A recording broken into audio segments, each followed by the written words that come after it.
নমস্কার বন্ধুরা, পর্ণকুটিরে সবাইকে স্বাগত।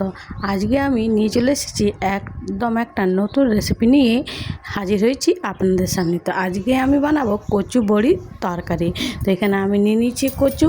এখন কচুর খোসা ছাড়িয়ে কচুগুলোকে বেশ ভালোভাবে সিদ্ধ করে নেবো। তো এখানে আমার দেখতে পাচ্ছেন কচুর খোসা ছাড়ানো হয়ে গেছে। এবারে আমি এই কচুগুলো সিদ্ধ করে নেবো। আপনারা চাইলেন কাঁচা কচু দিয়েও করতে পারেন, কিন্তু আমি এখানে সিদ্ধ করে নিয়েছি। আর এখানে মশলা হিসেবে নিয়ে নিচ্ছি কয়েক টুকরো রসুন আর কয়েক টুকরো আদা, অল্প সামান্য কাঁচা লঙ্কা, আর নিয়ে নিচ্ছি ধনে জিরে আর একটু পেঁয়াজ। আর এখানে আমি কচুর মধ্যে দিয়ে দিচ্ছি বেসন, আর দিয়ে দিচ্ছি নুন আর একটু হলুদ। এই কচু আর এর মধ্যে হাত দিয়ে মাখাবো না, এরকমভাবে নিলে কচুটা যেহেতু সিদ্ধ, তাই শুকনো বেসনটা আরামসে লেগে যাবে। এবারে আমি এখানে কড়াইয়ে তেল গরম হতে দিয়ে দিচ্ছি এবং এই ডালের বড়ি, এটা আমার বিউলির ডালের বড়ি, এখানে আমি বড়িগুলো ভেজে নিচ্ছি। তো এরকম কচু আর বড়ির তরকারি যদি থাকে বন্ধুরা, তাহলে আর গরম ভাতের সাথে কিছু লাগবে না, এই দিয়ে সারা ভাত খাওয়া হয়ে যাবে। তো এখানে আমার বড়ি ভাজা হয়ে গেছে। ওই তেলে আমি আলুগুলো ভেজে নিচ্ছি। আমি এখানে কয়েক টুকরা আলু দিয়েছি। আপনারা যদি আলু দিতে নাও চান তাতেও কোনো ক্ষতি নেই। আলুগুলো দেখতে পাচ্ছেন লাল লাল করে ভেজে নিয়েছি এবং আলুগুলো তুলে নিচ্ছি। এখানে আমার আলু ভাজা হয়ে গেছে, আলু আমি তুলে নিচ্ছি। আর ওই তেলে আবার আমি ভেজে নেব ওই বেসন দিয়ে কচু মাখাগুলো, এগুলো একটু বেশ লাল লাল করে ভেজে নিতে হবে। তো এখানে আমি কচুটাকে বেশ ভালোভাবে ভেজে নিয়েছি। তো দেখুন কীভাবে আমি কচুটাকে ভেজে নিয়েছি, ঠিক এরকমভাবে ভেজে নিতে হবে। এবারে ওই কড়াই সামান্য পরিমাণে আবার সর্ষের তেল দিয়ে আর শুকনো লঙ্কা আর পাঁচফোড়ন দিয়ে এক মুঠো পেঁয়াজ দিয়ে পেঁয়াজগুলোকে বেশ ভালোভাবে নাড়াচাড়া করে ভেজে পেঁয়াজ মজে এলে এবারে পেঁয়াজ আমার দেখুন দিয়ে দেবো একটা কুচানো টমেটো। এখানে পেঁয়াজ আর টমেটো বেশ ভালোভাবে মজে এলে দিয়ে দেবো।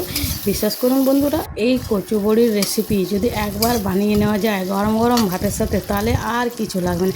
এই কচু বড়ি তরকারি দিয়ে বা গায়ে লাগে ঝোল দিয়ে আপনার একতলা ভাত খাওয়া হয়ে যাবে। এবারে দিয়ে দিচ্ছি বেটে রাখা মশলা আস্তে হালকা আঁচে কষাবো। এবারে দিয়ে দেবো পরিমাণ মতো হলুদ আর দিয়ে দেবো পরিমাণ মতো লবণ।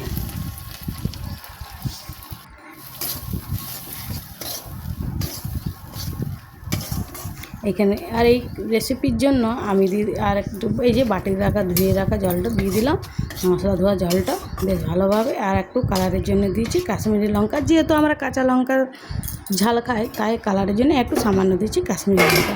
এখন চাপা দিয়ে মশলাটাকে বেশ হালকা আছে কষাবো, দেখতে পাচ্ছেন। এবারে দিয়ে দেবো আমি ভেজে রাখা আলুগুলো দিয়ে দেবো। বন্ধুরা, যদি ভয়েসে কিছু ভুল হয়ে থাকে তো দয়া করে ক্ষমা করবেন। হ্যাঁ, এবারে আলু কষা হয়ে গেলে দিয়ে দেবো ভেজে রাখা কচু আলু দিয়ে বেশ ভালোভাবে নাড়াচাড়া করে, একদম গ্রাম্য রেসিপি। এই রেসিপি দিয়ে যদি একতলা ভাত না শেষ হয় তাহলে আমাকে বলবেন, একবার এরকম রেসিপি বানিয়ে নিয়ে আমাকে কিন্তু জানাবেন কেমন লেগেছে। এবারে আমার সমস্ত তরকারি কষানো হয়ে গেছে, সবজি। এবারে আমি সামান্য জল দিয়ে 5 মিনিট পর ফিরে আসবো। এখানে আমি চাপা দিয়ে ফিরে আসছি 5 মিনিট পর। তো এবার দেখুন আমার আলু সিদ্ধ হয়ে গেছে, কচু যেহেতু সিদ্ধ হয় আলু সিদ্ধ হয়ে গেছে, জলও পুরো টেনে নিয়েছে। এখন আমি এবারে এর মধ্যে ভেজে রাখা বড়িগুলো দিয়ে দেবো। এখানে ভেজে রাখা বড়িগুলো দিয়ে আমি নামিয়ে নেব কচু বড়ির তরকারি। এই কচু বড়ির তরকারি যদি পাতে থাকে তাহলে আর কিছুই লাগবে না। ভিডিওটা যদি ভালো লাগে তাহলে চ্যানেলটিকে সাবস্ক্রাইব করবেন, লাইক করবেন, ভিডিওটাকে কমেন্ট করবেন এবং সাবস্ক্রাইব করবেন। আর একটু নামানোর সময় দিয়ে দিচ্ছি সামান্য ঘি আর একটু সামান্য গরম মশলা।